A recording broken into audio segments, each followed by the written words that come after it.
एक था हरा भरा गांव। यहाँ पेड़ हरे भरे थे और नदी में मीठा पानी बहता था। सारे एनिमल्स प्यार से रहते थे। एक दिन बहुत गर्मी थी।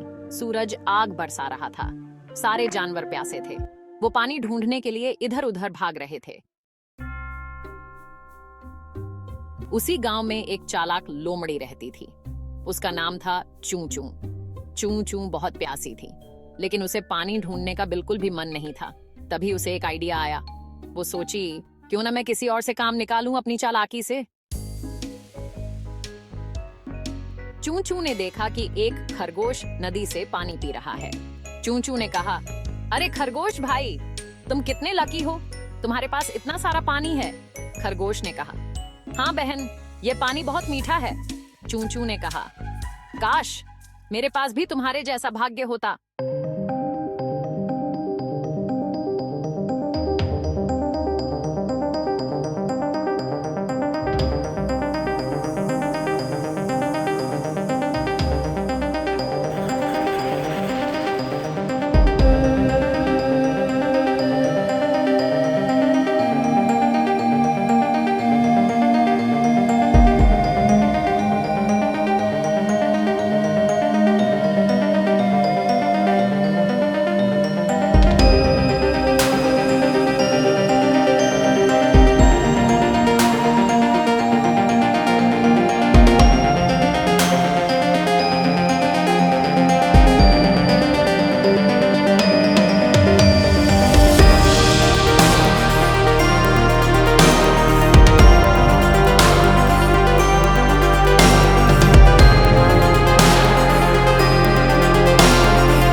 ये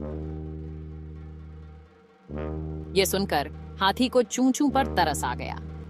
चूं चूं एक छोटी सी चिड़िया थी जो अपनी चालाकी के कारण अक्सर मुसीबत में पड़ जाती थी, लेकिन इस बार उसकी चालाकी ने उसे एक बड़ी समस्या में डाल दिया था।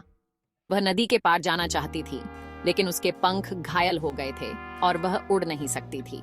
उसने कहा, चिंता मत करो बहन, मैं तुम्हें अपनी पीठ पर बिठाकर नदी तक ले चलूंगा। हाथी का दिल बहुत बड़ा था और वह हमेशा दूसरों की मदद करने के लिए तैयार रहता था। उसने चूं चूं को अपनी पीठ पर बिठाया और धीरे धीरे नदी की ओर चल पड़ा। रास्ते में चूं चूं ने हाथी से अपनी सारी परेशानियां साझा की और बताया कि कैसे उसकी चालाकी ने उसे इस स्थिति में डाल दिया था। लेकिन चूं चूं को अब अपनी चालाकी पर बहुत पछतावा हो रहा था। उसने महसूस किया कि उसकी चालाकी ने न केवल उसे बल्कि उसके दोस्तों को भी मुश्किल में डाल दिया था। वह सोचने लगी कि अगर उसने पहले ही ईमानदारी से काम किया होता तो आज उसे इस तरह की परेशानी का सामना नहीं करना पड़ता। उसे समझ आ गया कि सच्ची खुशी दूसरों की मदद करने में है, न कि उन्हें चीट करने में।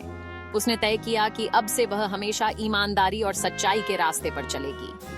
हाथी ने उसे नदी के पार पहुंचाया और चूं चूं ने उसे धन्यवाद दिया। उसने अपने दोस्तों से माफी मांगी और वादा किया कि अब से वह हमेशा उनकी मदद करेगी। धीरे धीरे चूं चूं ने अपने दोस्तों का विश्वास फिर से जीत लिया और वे सब मिलकर खुशी खुशी रहने लगे। इस घटना ने चूं चूं को एक महत्वपूर्ण सबक सिखाया कि सच्ची खुशी और संतोष दूसरों की मदद करने में है, न कि उन्हें धोखा देने में। और इस तरह चूं चूं ने अपनी जिंदगी को एक नई दिशा दी, जिसमें ईमानदारी, सच्चाई और दूसरों की मदद करना सबसे महत्वपूर्ण था। चूं चूं ने हाथी को सच सच बता दिया कि वो कितनी प्यासी है। हाथी ने चूं चूं को पानी पिलाया। फिर सभी जानवरों ने मिलकर चूं चूं के लिए फल और सब्जियां इकट्ठा की। चूं चूं को समझ आ गया कि सच्ची दोस्ती ही सबसे बड़ा धन है। इस कहानी से हमें यह शिक्षा मिलती है कि हमें हमेशा ईमानदार रहना चाहिए। चालाकी और धोखे से हमें कभी भी सच्ची खुशी नहीं मिल सकती। सच्ची खुशी तो ईमानदारी, मेहनत और दयालुता में ही है। चूं चूं ने अपनी गलती से सबक सीखा। वो अब से हमेशा सच बोलने और दूसरों की मदद करने का प्रण लिया और सभी जानवर खुशी खुशी एक साथ रहने लगे।